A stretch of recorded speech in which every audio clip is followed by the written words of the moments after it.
Hello दोस्तों, स्वागत है आप सभी का एक और नए वीडियो में। काफ़ी टाइम से मुझे सजेशंस आ रहे थे कि मुझे एक फेस कैम वीडियो बनाना चाहिए। मैंने सोचा पूरा वीडियो तो फेस कैम बनाना इतना मुश्किल होगा, तो इसीलिए मैं वीडियो का इंट्रो तो एटलीस्ट फेस कैम बना के दे ही सकता हूँ।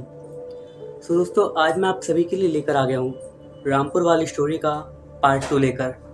ये स्टोरी लिखी है ब्रिज बिहारी मिश्रा जी ने। आपने इसका पहला पार्ट अगर नहीं सुना है अब तक, डिस्क्रिप्शन में दिए हुए लिंक से या फिर आई बटन पर क्लिक करके आप इस वीडियो का पहला पार्ट सुन सकते हो। ये स्टोरी लिखी है ब्रिज बिहारी मिश्रा जी ने। आइए स्टोरी को वहीं से कंटिन्यू करते हैं जहां से हमने पहले पार्ट में स्टोरी को छोड़ा था। ठीक है बाबा, आप हमें यहाँ से निकाल दीजिए। हम यहाँ से निकलते के साथ ही सुपौल के लिए निकल जाएंगे। आदित्य, यह विभूत रख लो और इन सबको इस जंगल से बाहर निकाल दो।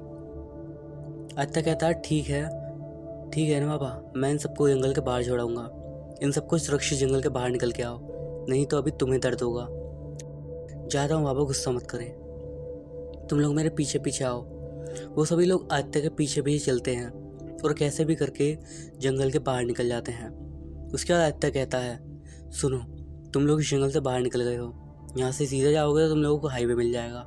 ठीक है, मैं जा रहा हूँ यहाँ से। आदित्य जी, हमारी तरफ से बाबा को धन्यवाद बोल देना और कहिएगा कि आप उनसे दोबारा मिलने ज़रूर आएंगे।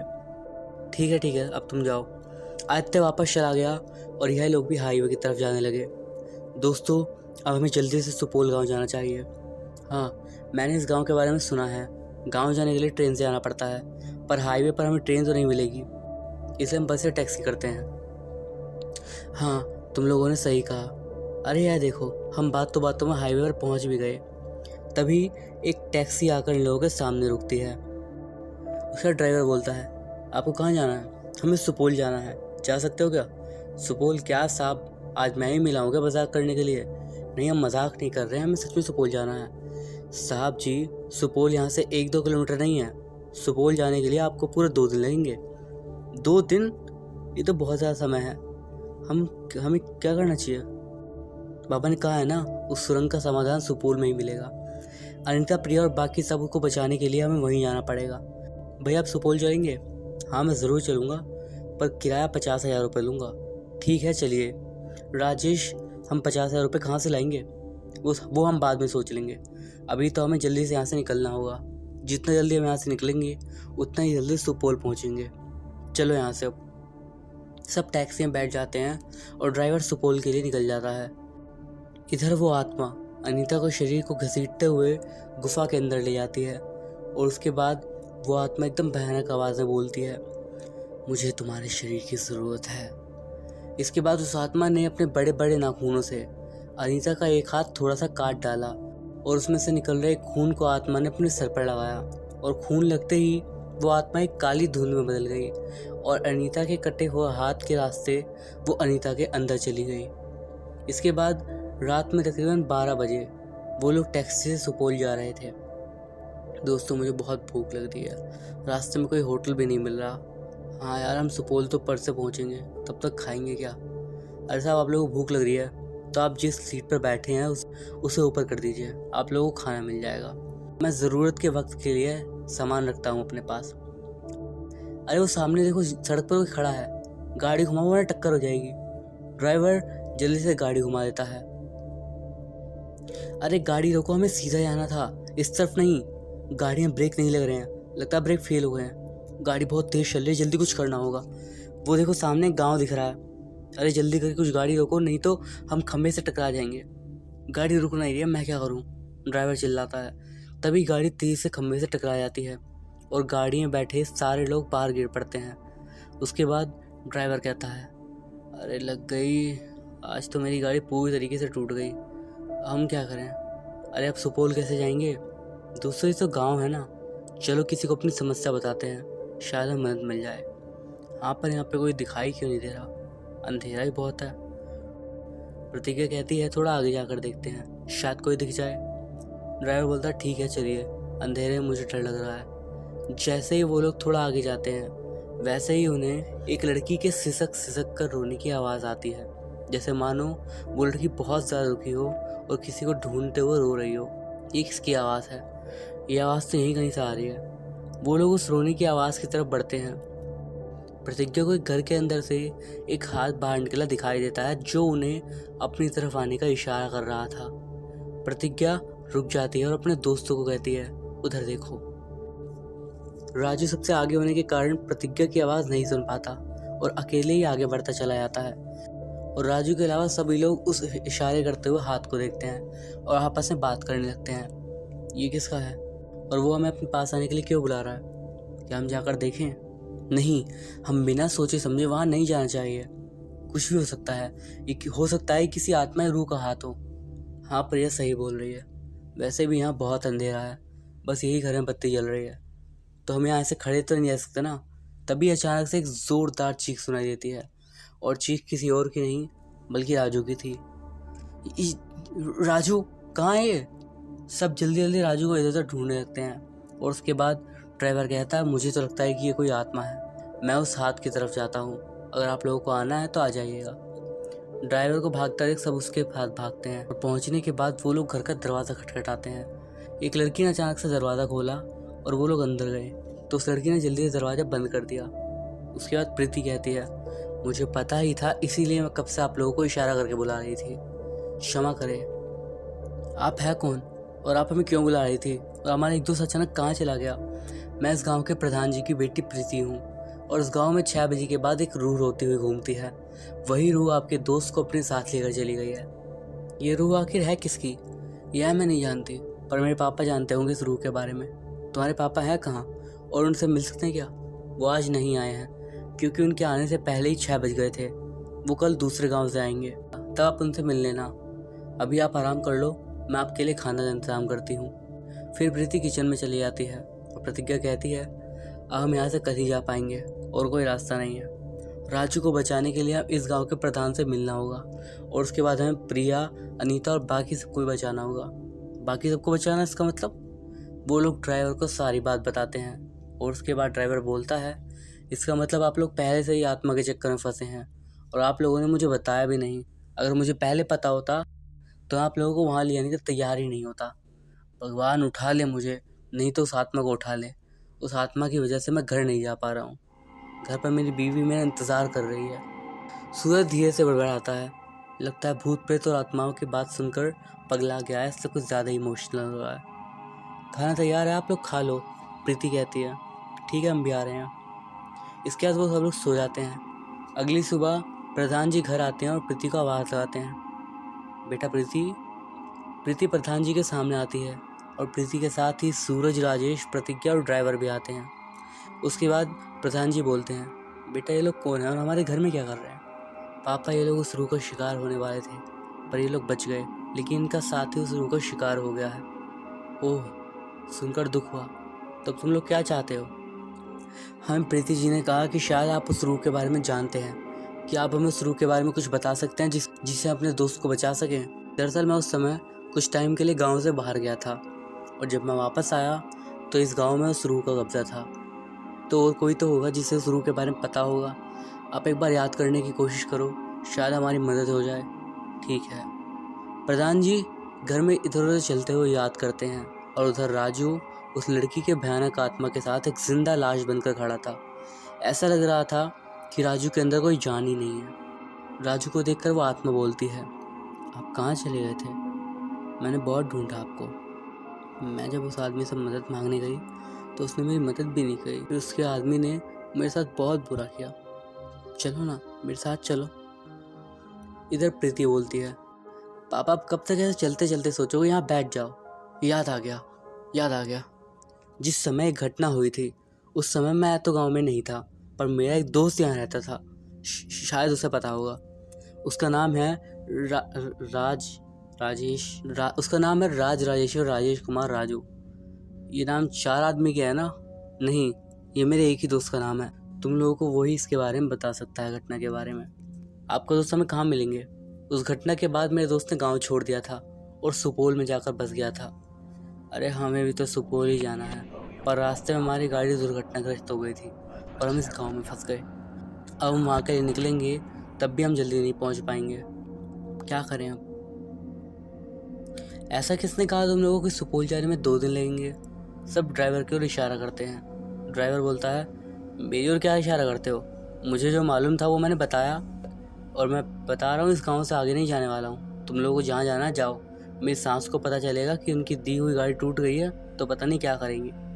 मुझे लगता है गांव में आकर पागल हो गया है। सूरज कहता है, सुपौल जाने के लिए 2 रास्ते हैं, एक से 2 दिन लगेंगे और दूसरे रास्ते से बस कुछ घंटे। तो हमें छोटा रास्ता बताइए ताकि हम जल्दी पहुंच जाए। हाँ ठीक है, मैं भी आप लोगों के साथ जाऊंगा। मैं गाड़ी का इंतज़ाम करता हूँ। आप लोग कुछ देर बाद निकल जाएंगे।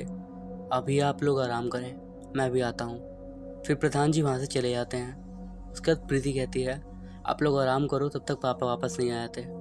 कुछ देर बाद प्रधान जी एक गाड़ी में बैठकर आते हैं और गाड़ी से उतरकर घर के अंदर आते हैं। मैं गाड़ी लेकर आ गया हूँ, अब हमें चलना चाहिए। ठीक है चलिए। प्रीति और ड्राइवर के अलावा बाकी सब गाड़ी में बैठकर सुपौल के लिए निकल जाते हैं। और उसके बाद ड्राइवर बोलता है, हे भगवान, इन लोगों को थोड़ी सद्बुद्धि दो, आत्मा से लड़ने की तैयारी कर रहे हैं। इधर प्रधान जी, प्रतिज्ञा, सूरज, राजेश गाड़ी में बैठकर तेजी से जा रहे थे। हमें जल्दी करनी होगी, वैसे ही बहुत समय बर्बाद हो गया है। सूरज कहता है, हाँ तुम ठीक कह रही हो। सुपौल पहुंचते ही हम 2 हिस्सों में बट जाएंगे। मैं और प्रधान जी आर के आर मतलब प्रधान जी के दोस्त के पास चले जाएंगे, और प्रतिज्ञा और राजेश तुम दोनों माँ काली के मंदिर चले जाना। हम चारों अपना काम पूरा करके वहीं मिलेंगे। ठीक है। कई घंटों की मशक्क़त के बाद वो लोग वहाँ पहुँच जाते हैं, और वहाँ पहुँचने के बाद वो सभी लोग माँ काली के मंदिर के लिए निकल जाते हैं। सूरज कहता है, प्रतिज्ञा, राजेश तुम दोनों अपना ख्याल रखना और हमारे यहाँ पर इंतज़ार करना, हम दोनों चलते हैं। ठीक है, तुम भी अपना ख्याल रखना। प्रधान जी के दोस्त के घर की तरफ निकल जाते हैं, और मंदिर के ऊपर जाने के बाद राजेश कहता है, वो देखो पंडित जी। दोनों पंडित को प्रणाम करते हैं, और फिर पंडित बोलता है, तुम दोनों कौन हो और मेरे पास क्या करने आए हो? पंडित जी, हमें आपकी सहायता चाहिए, कृपया हमारी सहायता कर दीजिए। मैं कैसे सहायता कर सकता हूँ तुम लोगों की? पंडित जी, हमें एक आत्मा से अपने दोस्तों की रक्षा करनी है, इसीलिए हमें पवित्र जल चाहिए। पर बच्चों, पवित्र जल प्राप्त करना इतना आसान नहीं है, चलो मेरे साथ आओ। और जब सूरज और प्रधान जी उनके दोस्त के घर पहुंचते हैं, वहां पर आने के बाद दोनों गाड़ी से उतरकर घर के दरवाजे के पास जाते हैं, और उसके बाद प्रधान जी ने डोरबेल बजाई, और उसके बाद प्रधान जी के दोस्त ने दरवाज़ा खोला। उसके बाद वो बोलता है, अरे केशव, तुम यहाँ पर कैसे? और ये कौन है? अच्छा पहले अंदर आ जाओ। सब अंदर गए और सोफे पर बैठ गए, और उसके बाद प्रधान जी बोलते हैं, ये सूरज है और हम तुमसे कुछ सहायता मांगने आए हैं। उनके दोस्त बोलते हैं, हाँ बोलो, तुम्हें मेरी कैसी मदद चाहिए? सूरज और प्रधान जी यानी कि केशव उन्हें सारी घटना बयान करते हैं, और उसके बाद सूरज बोलता है, तो क्या आप हमें उस आत्मा के बारे में बता सकते हैं? मुझे लगता है कि ये आत्मा जरूर राधा और रंजन की होगी। ये राधा और रंजन कौन है? ये आत्मा कैसे बने? ये दोनों आत्मा कैसे बने ये तो मैं नहीं जानता। हाँ, पर राधा और रंजन उसी गांव के निवासी थे और दोनों ही पति पत्नी थे। बड़ा ही खुश परिवार था उनका घर। पता नहीं धीरे धीरे रंजन बहुत चिंता करने लगा और दुखी भी रहता था। फिर एक दिन पता चला कि वो लोग रात रात अचानक से कहीं गायब हो गए, और उसके 4-5 दिन बाद मैंने एक गांव भी छोड़ दिया। तभी से इस गांव में रूह का साया है। उसके बारे में आप और कुछ बता सकते हैं क्या? इससे ज़्यादा मैं कुछ नहीं जानता हूँ। हाँ, पर रंजन को हर रोज़ दैनिक डायरी लिखने की आदत थी, तो शायद तुम्हें रंजन के घर पर कुछ मिल जाए। और ये रंजन का घर कहाँ पर है? वो गांव में एक बड़ा आम का पेड़ है, उस आम के पेड़ के नीचे एक कुआं है। रंजन का घर उस कुएं के दाईं तरफ है। इधर पंडित जी राजेश और प्रतिज्ञा को नदी किनारे हवन कुंड के पास लेकर जाते हैं। उसके बाद प्रतिज्ञा कहती है, पंडित जी आप हमें यहाँ लेकर क्यों आए हो? तुम दोनों को पवित्र जल प्राप्त करने के लिए अग्नि परीक्षा देनी होगी। हाँ, ये तुम्हें दिखाई दे रहा है हवन कुंड? उस हवन कुंड से आग निकलकर यहाँ पर बिछाई जाएगी। उस पर चलते हुए तुम्हें नदी में उतरना है। जब आप नदी में उतरेंगे तो एक दिव्य कमल नदी के अंदर से बाहर आएगा, और इसके आगे की प्रक्रिया नदी में उतरने के बाद समझाऊंगा। इधर सूरज कहता है, ठीक है हम चलते हैं प्रधान जी। सूरज और प्रधान जी गाड़ी में बैठकर मंदिर की तरफ निकल जाते हैं, और इधर राजेश कहता है, पंडित जी थोड़ी देर सोचने दीजिए हमें, फिर हम आपके पास आकर बताते हैं। ठीक है, मैं तुम्हारी प्रतीक्षा करूंगा, लेकिन जल्दी अपना विचार बताना। ठीक है। इधर प्रधान जी और सूरज गाड़ी में बैठकर तेजी से आ रहे थे। उम्मीद है प्रतिज्ञा और राजेश ने पवित्र जल प्राप्त कर लिया होगा। हाँ, मैं भी इसी उलझन में हूँ कि उन्हें पवित्र जल मिला है या फिर नहीं। सूरज और प्रधान जी मंदिर पहुँचे और वहाँ दोनों प्रतिज्ञा और राजेश के पास गए। उसके बाद सूरज कहता है, राजेश, प्रतिज्ञा, तुम दोनों यहाँ पर क्यों बैठे हो? पवित्र जल मिला क्या? नहीं, हमें नहीं मिला। लेकिन क्यों नहीं मिला? पंडित जी ने बताया कि पवित्र जल प्राप्त करने के लिए हमें अग्नि परीक्षा देनी होगी। कैसे अग्नि परीक्षा? हवन कुंड से आग निकालकर यहाँ पर बिछाई जाएगी। उस पर चलते हुए हमें पानी में उतरना है और फिर एक दिव्य कमल बाहर आएगा और आगे की प्रतिज्ञा पंडित जी बताएंगे। बिना पवित्र जल से हम रोगों से मुक्ति नहीं पा सकते और अगर हिम्मत करके हम पवित्र जल प्राप्त कर लें तो अपाहिज और लंगड़े हो जाएंगे। अब क्या करें? अब सोचने का समय नहीं है। मैं प्रतिज्ञा के लिए तैयार हूँ। कुछ भी हो जाए, मैं पवित्र जल लेके आऊँगी और अपने दोस्तों को वापस लाऊंगी। सूरज उससे कहता है, नहीं, तुम पागल हो गई हो। तुम्हारे पैर किसी काम के नहीं और तुम्हारी मौत की भी संभावना है। इस सब का समय नहीं है। भले ही मेरी मौत भी हो जाए, मैं अपने दोस्तों को बचा के रहूँगी। पंडित जी, मैं अग्नि परीक्षा दूंगी, आप उसकी तैयारी करवाएं। ठीक है, मैं अभी तैयारी करवाता हूँ। राजेश कहता है, एक बार आखिरी बार सोच लो प्रतिज्ञा। देखो दोस्तों, अभी सोचने का टाइम नहीं है। अगर अपने दोस्तों को बचाना है तो खर्चा तो उठाना पड़ेगा। अगर तुम मेरी मदद नहीं कर सकते तो मुझे रोको भी मत। बेटी, सब तैयार है, यहाँ पर आ जाओ। पंडित जी कहते हैं, जी पंडित जी। वो उनके पास जाती है। बेटी, अगर भगवान ने चाहा तो तुम ये सब बात जरूर करोगी। प्रतिज्ञा हाथ में जल लेती है। उसके बाद पंडित जी बोलते हैं, बेटी, अब मैं जो बोलूँगा उसे बोलते हुए तुम्हें आग के ऊपर चलना होगा। ठीक है। प्रिया जैसे ही अंगारों पर जलना शुरू होती है, तभी पंडित जी अचानक से अपना रूप बदल लेते हैं और उसके बाद कहते हैं, बेटी, मुझे यही अग्नि परीक्षा लेनी थी तुम्हारी कि क्या तुम अपने दोस्तों को बचाने के लिए किस हद तक जा सकती हो। तुम्हारे भले सारे दोस्तों ने मना कर दिया, लेकिन तुम इस अग्नि परीक्षा के लिए तैयार हो गई। मुझे बहुत ज़्यादा खुशी है। मैं तो तुम्हारी मदद करने के लिए शुरू से तैयार था। अब तुम इस अग्नि पर मत चलो और वापस आ जाओ। प्रतिज्ञा उस आग पे से हट जाती है और उसके बाद वो पंडित जी और कोई नहीं बल्कि एक ब्रह्मा रूप होते हैं। इसके बाद वो कहते हैं, बेटा, अब तुम लोग बिल्कुल भी परेशान मत हो। मैं खुद तुम्हारे साथ चलूँगा और तुम्हारी सारी समस्याओं को हल करूँगा। इसके बाद पंडित जी और बाकी सभी लोग पहले प्रधान जी के गांव की ओर जाते हैं। प्रधान जी के गांव में जाने के साथ ही अचानक से वो रूह राजू को लेकर एकदम से उनके सामने आ जाती है और एकदम से ही राजू को उनके सामने रखकर वो रूह वहाँ से जाने लगती है। सभी लोग इस नज़ारे को बहुत ही ज़्यादा हैरानी के साथ देख रहे थे। किसी को समझ नहीं आ रहा था कि आखिर ये सब क्या हो रहा है और कैसे हो रहा है। राजू इन सबको बेहोश हालत में मिलता है। वो सभी लोग उसको जैसे तैसे करके उठाते हैं। राजू एकदम रोते हुए बोलता है, दोस्तों, मुझे लगा था कि मैं मर जाऊंगा, लेकिन तुम लोग मेरे सच में सच्चे दोस्त हो और तुम लोगों ने मुझे इससे बचा लिया। मैं तुम्हारा हमेशा आभारी रहूँगा। इसके बाद वो ब्रह्म रूप बोलते हैं, चलो अभी हमें बाकी सबको बचाना होगा। जिस जंगल वाले रास्ते से वो लोग उस गुफा के बाहर आए थे, उसी जंगल वाले रास्ते की मदद से पहले वो उन ओझा के पास जाते हैं जिन्होंने उन्हें जंगल से बाहर निकाला था। वो ओझा भी पंडित जी को प्रणाम करते हैं और कहते हैं, आपके दर्शन करके मेरी मन्नत सारी पूरी हो गई। इसके बाद वो ब्रह्म रूप और वो ओझा जी और बाकी सभी लोग उस गुफा के अंदर की ओर जाने लगते हैं। गुफा के अंदर जाते के साथ ही वो ब्रह्म रूप अपने हाथ को आसमान की तरफ उठाते हैं। तभी उनके हाथ में एक चमकती हुई सोने की तलवार आ जाती है। वो कहते हैं कि ये कोई मामूली तलवार नहीं है बच्चों, ये महान यज्ञ से प्राप्त करी गई तलवार है और उसमें बुरे से बुरी दुष्ट आत्मा को ख़त्म करने की शक्ति है। जैसे ही ये सभी लोग उस गुफा के अंदर जाते हैं, तभी सारी आत्माएं उन पर एकदम से टूटने लगती हैं और तभी उनकी नज़र जाती है उनमें से एक रूह पर, और वो एक रूह और किसी की नहीं बल्कि प्रिया की थी, जिसे देखकर हम समझ पाते हैं कि प्रिया भी अब मर चुकी है। ये सभी लोग अब अनीता की तलाश करने लगते हैं, क्योंकि अब वही उनकी दोस्त थी जिसे इन्हें ढूंढना था। वो सभी लोग उस गुफा में हर तरफ जाते हुए, सारी आत्माओं को नष्ट करते हुए अनीता को ढूंढने लगते हैं। और आखिर में एक जगह पर उन्हें अनीता मिल जाती है।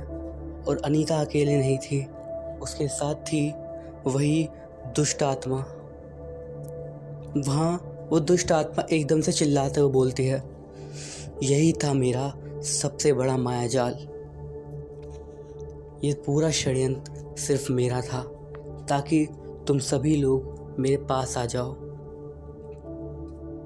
उस जादूगर से लेकर हर एक चीज़ शुरू से मैंने करी, ताकि तुम मेरे सामने आओ, ताकि तुम सबकी जान मैं एक करके ले सकूं।